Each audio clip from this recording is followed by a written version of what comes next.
Yashirin. Qanday qilib sunjang bo'lishi mumkin? Oyimni taqincholiklari, kompaniyaning aksiyalari, o'sha uylari, ularning hammasi meniki bo'lishi kerak edi. Sunsiya, tushunsinchi. Bularning hammasini otam men uchun qoldirgan. Nima uchun? Agar qaytmaganingda, bularning hech qaysisi seniki bo'lmasdi. Nimaga qaytding? Uyimga qaytishim uchun sabab kerakmi? Sen esa menga har doim tepadan qararding. Tinimsiz zoti paz deb ustimdan kularding. Esingdami? Endi ma'lum bo'ldiki, sen shunchaki asrandi qiz ekansan. Sen hatto qaytgan bo'lsang ham, men baribir oyim va dadamning sevimli qizi bo'lib qolaman. Chindanmi?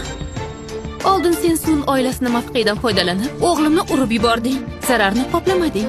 O'g'limga bir necha marta jarohat yetkazding. Nima deb o'ylaysan? Agar bularning hammasini otamga aytib bersam, seni qabul qilarmikin?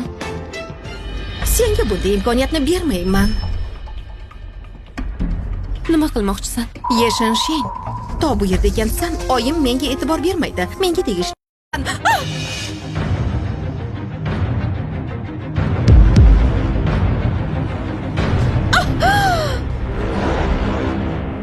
Siya, nima bo'ldi? Voy xudoyim. Siya, ahvoling yaxshimi? Oyi! Janjani opa, meni turtib yubor.